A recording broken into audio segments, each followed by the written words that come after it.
Graça e paz, meu irmão. Gratidão damos a Deus por hoje, dia 1º de janeiro de 2025. A gente dá início à nossa série de reflexões para esse ano, pedindo a Deus que a gente possa crescer no entendimento, possa crescer no envolvimento prático, possa crescer no nosso sentimento de amar o nosso próximo, possa crescer principalmente no sentido de conhecer Deus, amar a Deus e obedecer efetivamente a sua palavra. O ano se inicia, serão muitos os desafios, entre eles o desafio de se manter fiel, de se manter constante vamos dizer assim, na vivência, na produção dos devocionais, na vivência e, vamos dizer assim, no aprendizado, no crescimento da palavra do Senhor e das nossas mudanças de atitude. Esperamos que possamos, ao final do ano, sermos apontados por aqueles que nos acompanharam como exemplos de que pessoas que efetivamente fomos transformados pela palavra. Queremos te alcançar na palavra do Senhor, mas queremos principalmente que a nós mesmos, a mim, eu, que produzo esse devocional, que eu me sinta uma pessoa cada mais envolvida com a obra do Senhor e amando verdadeiramente, que assim seja, tá certo? Então a nossa meditação de hoje, no 1º dia de janeiro de 2025, irá no 2º livro de Reis, né? Hoje dando sequência ao capítulo 11, e o versículo que nós trabalharemos é o versículo 21, e nele está escrito: era Joás da idade de 7 anos quando o fizeram rei. Se você acompanha os nossos devocionais diários, você vai perceber que, por exemplo, no devocional do dia 31 de dezembro, nós dissemos que Jeú, havia recebido a sua incumbência, a sua missão de limpar os pecados da família de Acabe sobre as tribos de Israel. E Jeú fez isso com extrema, vamos dizer assim, extremo zelo, até com forma bastante intensa, mas Jeú foi alguém que continuava na idolatria, continuava, vamos dizer assim, a permitir que não só ele, o próprio povo de Israel continuasse a adoração dos bezerros de ouro, que foi feito lá em Betel, em Dan. E isso impedia com que as próprias tribos, vamos dizer assim, em algum momento, se reconhecessem os seus erros, para que pudessem depois prestarem a sua honra, prestarem a sua adoração no local certo, que era lá em Jerusalém. Então eles ficavam ali, tendo Samaria como sua referência. Então, Jeú fazia isso. E aí, nessa batalha, nessa morte em que ele mata Jorão ali, mata ali vários descendentes, mata profetas, mata a linhagem ali de Acabe, exterminou inclusive a Jezabel. Ele leva também à morte Acasias. Acasias era sobrinho de Jorão, e Acasias aqui, na verdade, era neto do rei Josafá de Judá, que foi um rei temente a Deus, um rei zeloso, mas Acasias, devido à proximidade que Josafá, eu até falei sobre isso, sobre ligações perigosas entre Josafá e Acabe e Jorão, posteriormente, ali eles fizeram, vamos dizer assim, fizeram parcerias, fizeram acordos estratégicos para defesas militares, mas isso fez com que o filho de Josafá se casasse com Atalia, filha de Acabe, e por consequência de tudo isso, gerou o filho de Atalia e Jeorão, filho de Josafá, que era o Acasias. E Acasias, ao morrer, Atalia, tomada pelo sentimento de ganância, de poder, ela resolve então dar fim a toda a linhagem real que pudesse reivindicar o trono, que ela quis, a partir daquele momento, ela própria reinar sobre Judá. E assim foi feito. Só que nesse processo existia uma criancinha chamada Joás. E aí a sua irmã, a irmã de Acasias chamada Jeozeba, ela captura essa criança e dá destino, leva até o templo, até os sacerdotes, coloca ela lá escondidinha para que ela fosse criada e ela fosse guardada e saísse da linha das mãos ali de Atalia, porque se ela chegasse a colocar as mãos no garoto, certamente a vida dele seria ceifada. Então a própria ação do Senhor ali, usando Jeozeba, ela consegue, por exemplo, fazer todo esse processo.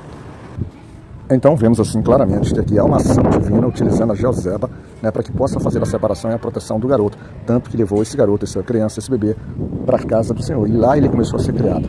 Quando chegou aos 7 anos, essa Jeozeba, através do próprio Joiada com a consciência e certamente inspirados ali pelo Senhor, ele chama os capitães, as pessoas assim, ligadas ali ao comandamento, que tinham, vamos dizer assim, influência dentro do reino, e apresenta, ou seja, propõe que eles deveriam ter uma estratégia de plano, que eles deveriam assumir um compromisso de, vamos dizer assim, de instituição do verdadeiro dono do trono para a assunção do trono. E assim eles fizeram esse compromisso, um planejamento conduzido pelo Joiada para que eles pudessem oferecer proteção do coisa. E lá no versículo 19 temos a consequência de tudo isso. Temos os capitães dos carros, os da guarda e o povo da terra, e todos estes conduziram à casa do Senhor, o rei, pelo caminho da porta dos da guarda, vieram à casa real. E Joás sentou-se no trono de Israel. Se a gente for lá no versículo 2, diz assim: então Joiada fez sair o filho do rei pôs-lhe a coroa e lhe deu o livro do testemunho, e eles o constituíram rei, e ungiram e bateram palmas e gritaram: viva o rei! A partir desse momento, o povo alegra-se. O povo agora tem a consciência que alguém realmente que tinha direito ao trono estava lá. E o interessante de tudo isso é que o povo percebe que, na verdade, é a própria vontade do Senhor.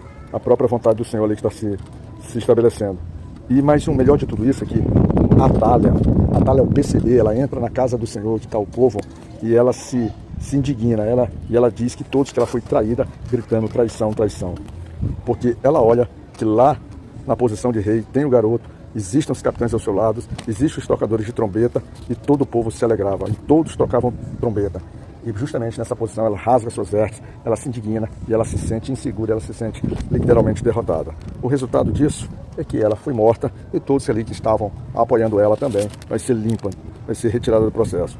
Mas o melhor de tudo isso é que é um garoto, mas está sendo conduzido por pessoas e está sendo direcionado ao planejamento dos corações de alguém que tem ligação com o Senhor, que é o sacerdote Joiada. E no versículo 17 a gente percebe quando diz assim: Joiada fez uma aliança entre o Senhor e o rei e o povo para serem eles o povo do Senhor, como também entre o rei e o povo. Ou seja, Joiada se preocupa a haver uma relação agora de aliança, que rei e povo, né, rei e povo diante do Senhor, fazendo uma aliança para que eles possam servir o Senhor, sendo povo real, andando em fidelidade, andando com consciência, andando com prazer e propósito, mas também pegando a própria liderança, o próprio rei, para que ele como rei, né, também tenha, vamos dizer assim, uma relação de cuidado, de zelo e de justiça, governando com justiça sobre o povo.